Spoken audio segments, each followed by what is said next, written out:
Good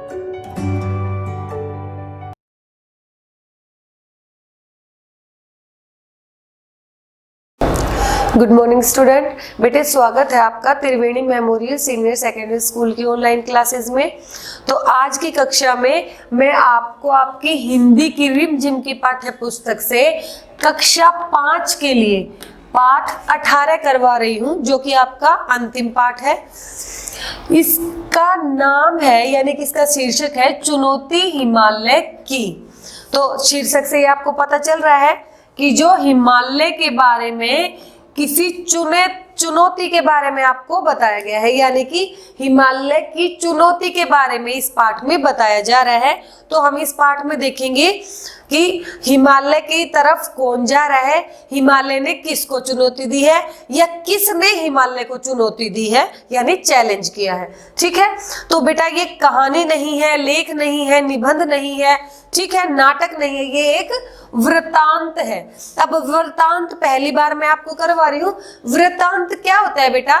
जैसे मैं किसी की घटना को अपने शब्दों में लिख दूं तो मैं उसका वृत्तांत कर रही हूं, या मैं किसी यात्रा पे जाती हूं और आप सब मेरी यात्रा के बारे में लिख दें तो वो वृत्तांत है। मतलब किसी की यात्रा के बारे में जानकारी देना, किसी दूसरे की या अपनी ही यात्रा के बारे में बताना, लिखना, वो सारा वृत्तांत है।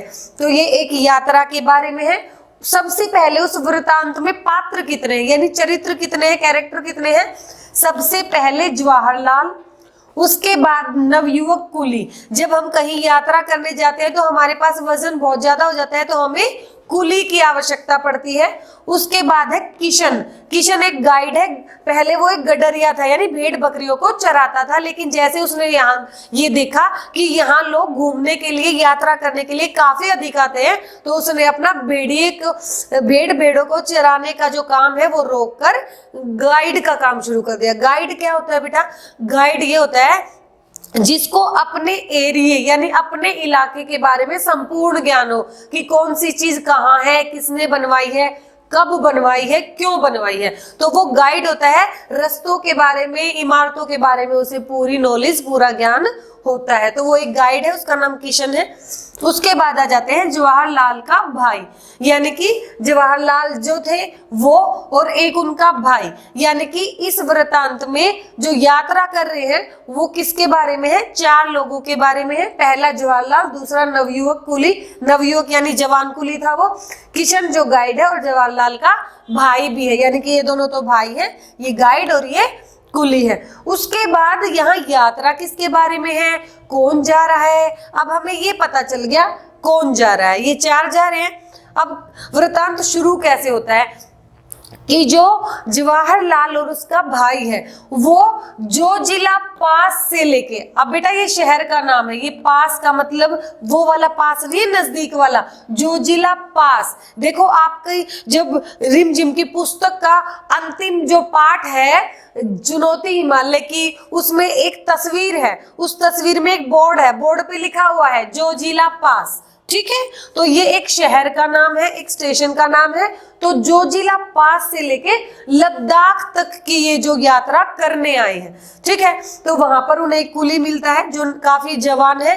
तो वो कुली क्या कहता है कि जब आप जो जिला पास से लेके लद्दाख तक आ गए हैं तो आप मेरे कहने से अमरनाथ की भी यात्रा करें। अब ये अमरनाथ की अधूरी यात्रा मैंने क्यों डायग्राम में लिखा है, ये आपको पाठ के अंतिम चरण में पता चलेगा। अभी आप सिर्फ अमरनाथ तक ही ध्यान रखें। तो जो कुली है वो क्या कहता है कि जब आप यहां तक आए हैं शाब, वो शाब क्यों बोलते हैं? आपने पाठ में देखा होगा शाब लिखा हुआ है, साहब नहीं लिखा हुआ है, क्योंकि ये कश्मीर वाली यात्रा है। वो कश्मीर की यात्रा के लिए निकले हैं ना जवाहरलाल और उसके भाई। तो कश्मीर के लोग जब कोई शहर से वहां घूमने जाता है तो उनको क्या कहते हैं? शाब। अपने यहाँ तो भाई साहब बोलते हैं, साहब, लेकिन वहां बोलते हैं शाब। तो वो कुली क्या कहता है कि शाब, मेरे कहने से आप जो ये कश्मीर की यात्रा कर रहे हो उसके साथ आप अमरनाथ की यात्रा भी मिला दीजिए। वो यहाँ से सिर्फ 8 मील की दूरी पर है। जवाहरलाल को तो इसका इरादा और इसका विचार काफी अच्छा लगा। अब इसके विचार से जवाहरलाल भी संपूर्ण रूप से इसकी तरफ बोलते हैं और क्या कहते हैं कि हाँ चलो ठीक है, हम वहां की यात्रा कर लेते हैं। जब हम इतनी दूर आए हैं जोजिला पास से लद्दाख तक, तो हम 8 मील की दूरी और तय कर सकते हैं। इतने में ही जो किशन गाइड है वो क्या कहते हैं कि नहीं शाह, वहां तो ऊंचाइयां भी बहुत है, काफी ऊंचाई पर है वो। तो जो जवाहरलाल है वो क्या कहते हैं, कोई बात नहीं, जब हम चल के आए हैं तो हम ऊंचाइयों पे भी चढ़ सकते हैं। तो वो अपने भाई जवाहरलाल की तरफ एक प्रश्न सूचक जो चिन्ह होता है यानी प्रश्न सूचक इरादे से अपने भाई की तरफ देखता है और उसके भाई ने भी हामी भर दी कि हम चलने को तैयार हैं। तो जैसे ही वो वहां से निकलते हैं तो जो बर्फीले रास्ते हैं वहां पर एक फूल भी खिला हुआ नजर नहीं आता, क्योंकि पूरा रास्ता क्या है, पहाड़ियों से घिरा हुआ है और बर्फ की चद्दर से, यानी कि बर्फ ऐसी बिछी हुई लग रही है जैसे कि कोई चद्दर, कोई सफेद रंग की चद्दर बिछा रखी है।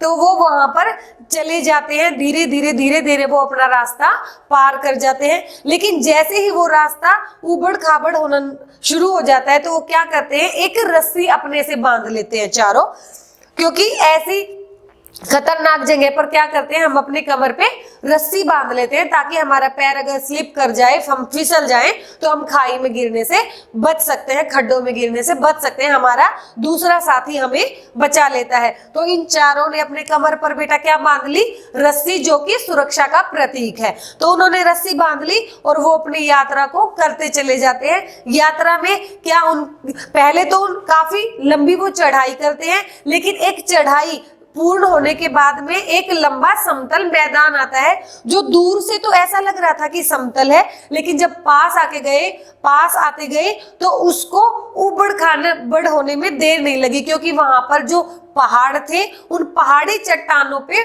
बर्फ की चद्दरों जैसा महसूस हो रहा था और वो जो रास्ता था काफी उबड़ खाबड़ था। जहां पर गड्ढे थे, खाई थी, वहां पर भी बर्फ की तह लगी हुई थी, जिसके कारण वो रास्ता तय करना काफी कठिनाइयों से भरा हुआ था। तो जैसे ही जवाहरलाल वहां पर जाते हैं तो कभी तो पैर फिसल जाता है, कभी वो जो बर्फ है उसमें उनका पैर धंस जाता है, यानी कि जो चढ़ाई थी उस पर चढ़ने से भी ज्यादा मुश्किलें आ रही थी उस बर्फ वाले समतल मैदान में चलने में। वो देखने में समतल था, लेकिन वो उबड़ खाबड़ से भी ज्यादा खतरनाक था, चढ़ाई से भी ज्यादा खतरनाक था। देखते ही देखते जवाहरलाल का पैर खाई की तरफ फिसला और वो खाई में गिर गए। खाई में गिरते ही जो किशन गाइड था उसने आवाज लगाई कि साहब खाई में गिर गए। खाई में गिरते ही किशन लाल, जो इनके जवाहरलाल के भाई थे, वो भागे हुए आए और खाई में झांक कर उन्होंने आवाज दी कि जवाहर, क्योंकि वो भाई था तो वो उसको कहते हैं जवाहर। तो जवाहर तो खाई में गिर चुका था, लेकिन जो उसकी कमर की रस्सी थी उसने उसे बचा लिया और वो हवा में लटक गया। खाई में गिरने की बजाय गिरता हुआ वो हवा में लटक गया। वो तीनों, कुली, गाइड और उसका भाई, भागे भागे खाई की तरफ देखते हैं और जैसे ही वहां पर जवाहर खाई से ऊपर की तरफ देखता है तो उसे दिखता है कि मेरा भाई और जो कुली और गाइड है वो मुझे बचाने के लिए आ गए हैं। वहां से जैसे उसके भाई ने कहा कि जवाहर तुम चिंता मत करो, अपनी रस्सी को अच्छी तरह से पकड़ के रखो, हम तुम्हें जरूर बचा लेंगे।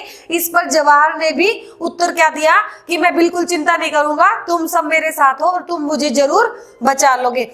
ये जो वृतांत है धीरे धीरे रोंगटे खड़े करने वाला बन जाता है और वो उस रस्सी को खींचने लग जाते हैं। अब बर्फ की जो जमीन है उस पर पैर रख के किसी को खींचना भी बहुत ही मुश्किल काम है। जवाहर इस चीज को समझ चुके थे कि ये खींचेंगे लेकिन काफी मुश्किलों का सामना आएगा, लेकिन जवाहर ने भी हिम्मत नहीं हारी, उसके भाई ने भी हिम्मत नहीं हारी और धीरे धीरे करके पैर के फिसलने के बाद भी उन्होंने जवाहर को बाहर निकाल लिया। बाहर निकालने के बाद जवाहर ने कहा कि हम अपनी आगे की यात्रा शुरू करते हैं। इस पर कुली ने, गाइड ने और जवाहर के भाई ने कहा कि नहीं, यहाँ तक की यात्रा यात्रा जब इतनी खतरनाक हो चुकी है तो आगे तो और भी खतरा होगा, क्योंकि खाई आनी शुरू हो गई है, गड्ढे हैं जो कि बर्फ से ढके हुए हैं, हमें पता नहीं चल रहा है। तो हमारे पास कोई ऐसा सामान भी नहीं है कि हम अमरनाथ तक की यात्रा कर पाए, क्योंकि उनके पास कोई भी सामान नहीं था। रास्ते में काफी